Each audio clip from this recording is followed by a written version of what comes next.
Just looking at the two thermostats side by side, there are a few differences I've noticed between the two. This is the OEM one right here, and this is the aftermarket one right here. The first thing, the OEM one is a lot beefier than the aftermarket one as far as size and weight. Weighs a little bit more. This one's got a rubber gasket on the top right here. That rubber gasket right there too, and one right here.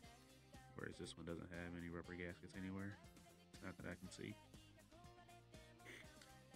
This one, on the OEM one, the coil spring is a lot thicker. You can see the differences right there.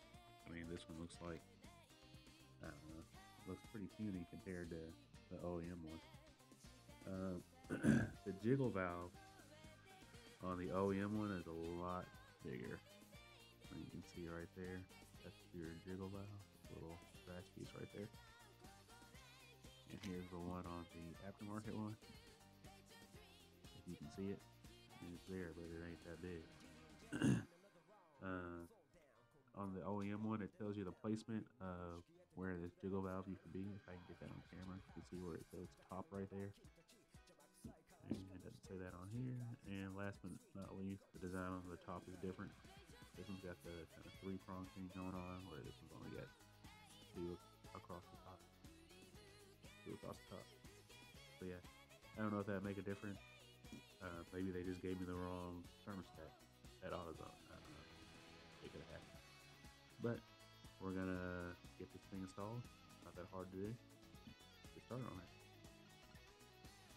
Alright, so here's the pipe that houses the thermostat. You can see I gave it a nice coat of paint before I put it back on. I think it looks a lot better than it did before. I did my best as far as cleaning off the surface. You can still see a few spots, but that's not RTV. For some reason, it's like high and low spots on the surface. Or I guess it got scratched. But it never leaked before, so I don't think it's going to leak this time.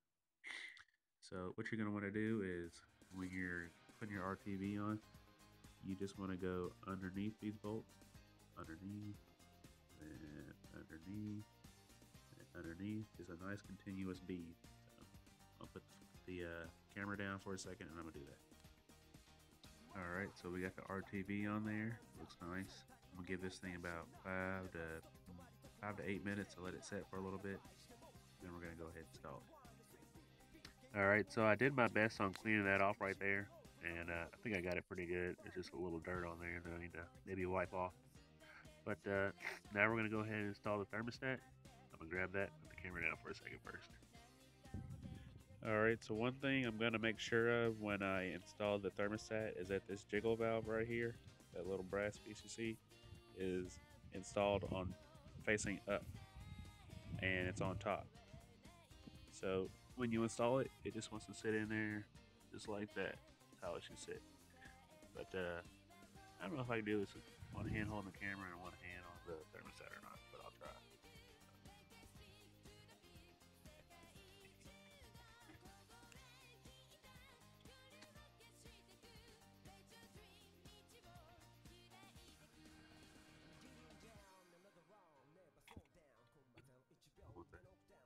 There we go.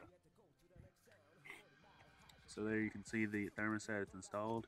It's at a slight angle right now, so I'll have to kind of adjust it so that that jiggle valve is sitting based on the very top like it's supposed to be. So I'm gonna put this down, then we put the pipe, the inlet pipe over it. Alright, so now that that's installed, the last thing we have to do is put the radiator hose back on and tighten up that clamp. So I'm gonna do that, and I'll be back in a second. Alright, so the hose clamp is back on, the hose is in place, everything's tight.